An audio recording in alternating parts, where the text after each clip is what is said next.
Hello everyone, Daria here, and welcome to episode number 62 of the Slow Russian Language Podcast. I know I'm the worst person in the world because I haven't uploaded anything since 18th of October. It's terrible. So finally I'm back to Moscow and starting to work.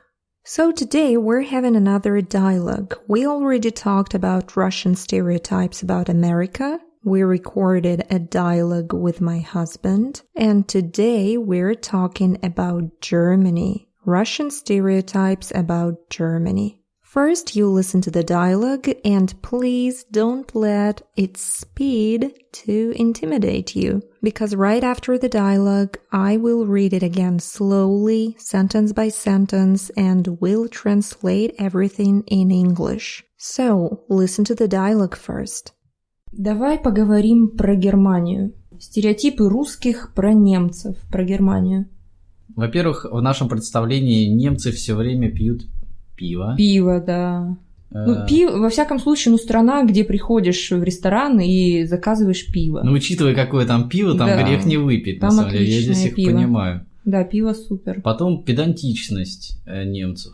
То есть анекдоты ходят и в России, я не знаю насчет других стран, но вот насчет вот такой способности или неспособности, вот этого желания точными быть. То есть максимально, чтобы все работало, чтобы все было точно, вовремя и так далее. То есть и легенды ходят о качестве немецкого. Например, автомобилей, например...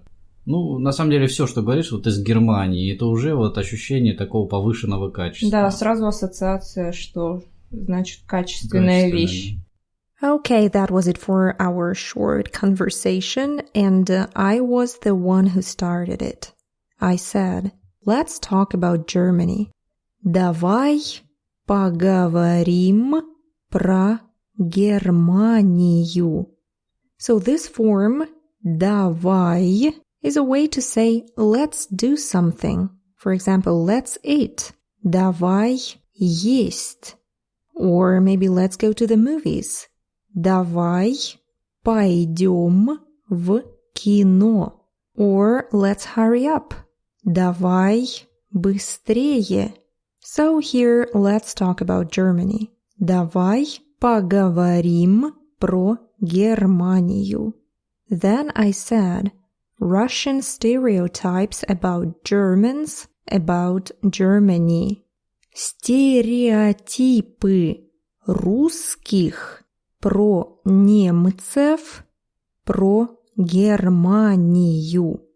So the word немец, German, I already told about it. I don't remember which episode it was, but in Russia, for centuries we've been calling Germans немцы. It comes from the word немой. Немой, someone who can't speak, who can't talk. And many foreigners used to come to Russia for work, and they didn't know the language. So Russian people just called them mute, dumb, someone who couldn't talk. Because if you don't speak Russian, you kind of don't speak at all. So it's немец, German. And then my husband replied, first, we imagined that Germans constantly drink beer. Во-первых, в нашем представлении немцы все время пьют пиво.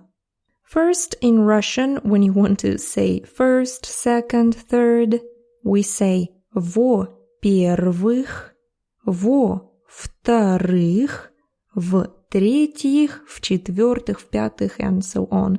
But usually it's just 1, 2, 3. Во-первых, во-вторых, в-третьих. Then we have an expression в нашем представлении. Literally, it's translated as in our imagination or in our perception. And it means just we think that, we consider Germans doing this and that, In our opinion, they do this and that. So that's how we see them. В нашем представлении. And we see them always drinking beer. Все время пьют пиво. Constantly drinking beer. This construction «все время» is a synonym of always. Всегда. Всегда means все время. All the time. For example, I always want to eat. Я все время хочу есть. And then I said, beer, yes. Well, at least it's a country where you come to a restaurant and order beer. Пиво, да. Ну, во всяком случае, страна, где приходишь в ресторан и заказываешь пиво. Long sentence. So let's talk about it. First I said, пиво, да. Yes, it's beer. Then a conversational part comes, and I start with ну. Ну, во всяком случае.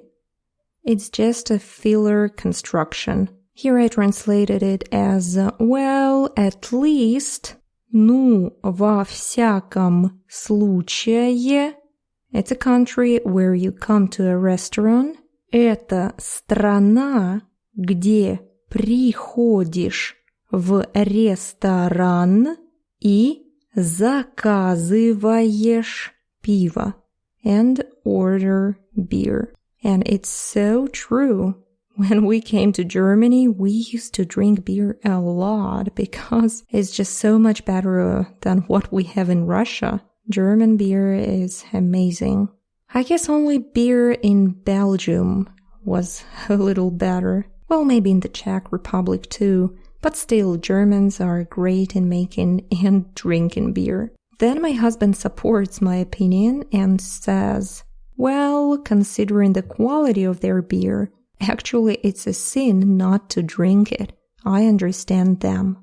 Ну, учитывая, какое там пиво, там грех не выпить на самом деле. Я здесь их понимаю. Again, another long sentence. So, учитывая means if you think about it, or if you consider, like here, if you consider the quality of this beer. Учитывая, какое там пиво, грех не выпить. It's a sin not to drink it. And it's a very common construction in the Russian language when you say that it's almost impossible not to do something. Грех не сделать что-то. It's a sin not to do this or that, I don't know what. For example, this movie was so great that you must watch it. Этот фильм такой классный, что грех его не посмотреть. Or about some dish. It's so good, you must try it. Это так вкусно, грех не попробовать. And we say it a lot. So sin in Russian is грех. Then he said an expression на самом деле, and it means in reality or really, truly. So it's a true sin not to drink this beer. And then I said, great beer there, yes, super beer. Там отличное пиво. Да, пиво супер. Oh, we're sounding like we're two alcoholics, fans of beer. So, отличное пиво, great beer. And пиво супер, super beer. And we say this a lot, some word and супер after it. For example, The dress is amazing. Платье супер. Or again, some movie, great movie. Кино супер. Or фильм супер. Now listen to this part one more time in real speed. Давай поговорим про Германию. Стереотипы русских про немцев, про Германию. Во-первых, в нашем представлении немцы все время пьют пиво. Пиво, да. Пиво, во всяком случае, страна, где приходишь в ресторан и заказываешь пиво. Учитывая, какое там пиво, там грех не выпить, там на самом деле. Я здесь их пиво. понимаю. Да, пиво супер. Then he says, then German pedantry. I mean that there are anecdotes in Russia, I don't know about other countries, about the ability or not ability, their desire to be accurate, to make everything work on the maximum level. It's a very long part. So let's read it in Russian. Потом педантичность немцев, то есть анекдоты ходят в России, я не знаю насчет других стран, но насчет вот такой способности или неспособности, а вот этого желания точными быть, то есть максимально, чтоб все работало, чтобы все. And then I stop him. And don't worry, I understand that this part has just broken your brain completely because it's so terrible. All the words are in wrong order and grammatically it's so confusing. But I decided to keep it because I want you to understand that what you have in textbooks is so far from what we have in real conversations. You will never ever meet that proper, accurate Russian in everyday conversations, if it's not something serious. So let's try to understand what's going on here in this chaos of words and phrases. First he says, then German pedantry, потом педантичность немцев, то есть анекдоты ходят в России. There are anecdotes in Russia. Actually, we say ходят, walking. So those anecdotes walking from one person to another, and it means that just we have anecdotes, short, funny stories. So it's in Russia, and then he says that he doesn't know about other countries. If there are those funny stories about German pedantry in other countries. Я не знаю насчет других стран. This насчет is just a synonym of the preposition о других странах, about other countries. But also you can say насчет других стран. Насчет is used with genitive after it. Насчет кого-то, about someone, or насчет чего-то, about something. So then he says, но насчет вот такой способности, so about their ability, and then he's not sure himself, because he corrects himself and says, well, not ability или неспособности, but their desire to be accurate. Вот этого желания точными быть. This sentence, again, is so conversational. First, the word order. Желание быть точными is more natural, but in conversations, for some reason, we often put the verb in the end. Желание точными быть. So the verb быть is in the end of the sentence. And the adjective точный means accurate. Точный. And finally, he says, to make everything work on the maximum level. То есть максимально, чтобы все работало.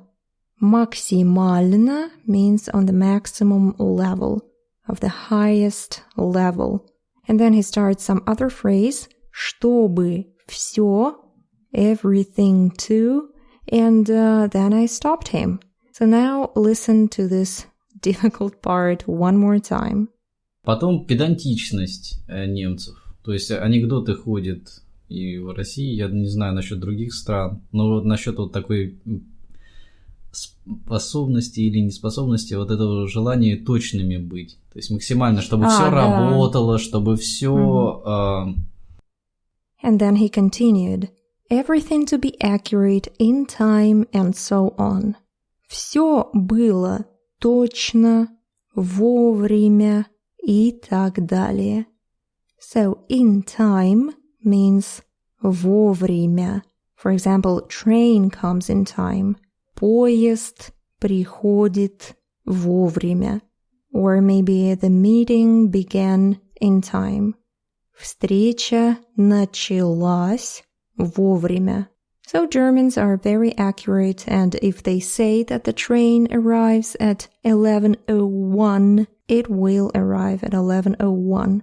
So, the next sentence. And there are legends about German quality. И легенды ходят о качестве немецком. Again, pay attention to the order here. Normally you would say и ходят легенды о немецком качестве. But he said легенды ходят о качестве немецком. Because in conversations we just don't pay attention to the order of the words. So again, this phrase легенды ходят, legends walk, just like the phrase we had about anecdotes. Анекдоты ходят. Same here. Also it can be слухи ходят. Gossips are being spread. So when it's something like that, when people say something to each other like this, some news maybe, we say ходят. Легенды ходят о качестве немецком. Legends about German quality. And then he gives examples. For example, cars. Вот, например, автомобили. And then again comes a terrible piece of conversational Russian. For example, well, actually everything. When you say from Germany, you immediately have the perception of the good quality. In Russian it sounds terrible. Listen. Например, на самом деле все, что говоришь вот из Германии, это уже вот ощущение повышенного качества. We need to count how many times he said this terrible junk word вот. So, на самом деле, again, it means really, actually. So, actually anything from Germany is associated with high quality. Все, что говоришь из Германии, so if you say it's from Germany, ощущение повышенного качества, the perception of high quality. So we have the adjective высокий, high, or высокое качество, high quality. But also you can say повышенное. It means higher. For example, Russian quality, and we have a higher quality in Germany. Повышенное качество. And then I said the last sentence, it was, yes, it's the first association, means the high quality stuff. Да, сразу ассоциация, что значит качественная вещь. Качественная вещь, meaning something of high quality. For example, качественная куртка, some high-quality jacket. Or maybe a phone, качественный телефон. So it's something that would not break immediately, like something made in Russia. In Germany, they make good things. Качественные вещи. At least it's one of Russian stereotypes about Germany. Remember that here we talked about stereotypes. It doesn't mean that. It's real. Anyways, now listen to the full dialogue in real speed one more time. Here we go. Давай поговорим про Германию. Стереотипы русских про немцев, про Германию. Во-первых, в нашем представлении немцы все время пьют пиво. Пиво, да. Пиво, во всяком случае, страна, где приходишь в ресторан и заказываешь пиво. Учитывая, какое там пиво, там да. Грех не выпить, там на самом деле. Я здесь их пиво. Понимаю. Да, пиво супер. Потом педантичность немцев. То есть анекдоты ходят и в России, я не знаю насчет других стран, но вот насчет вот такой способности или неспособности, вот этого желания точными быть. То есть максимально, чтобы все работало, чтобы все было точно, вовремя и так далее. То есть и легенды ходят о качестве немецкого. Например, автомобилей, например... на самом деле, все, что говоришь, вот из Германии, это уже вот ощущение такого повышенного качества. Да, сразу ассоциация, что значит качественная вещь. So that was it for the dialogue. I hope it was useful, and I hope you learned some new words and constructions. Don't forget that if you don't understand something in listening, you can read the text. Tap on your screen and you will see the full text in Russian and the English translation too. Also in the show notes, I always put all the useful links to my resources, my YouTube channel, Facebook page, Instagram, all that stuff. I'll be happy to see you there too.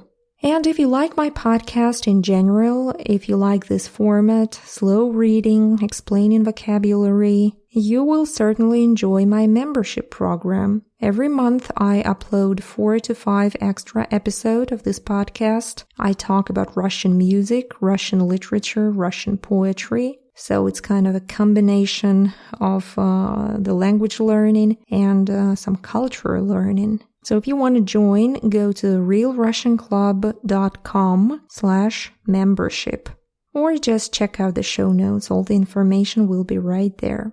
And that's it for today. Thank you very much for listening, and I hope to see you in the next episode of the Slow Russian Language Podcast. Bye-bye!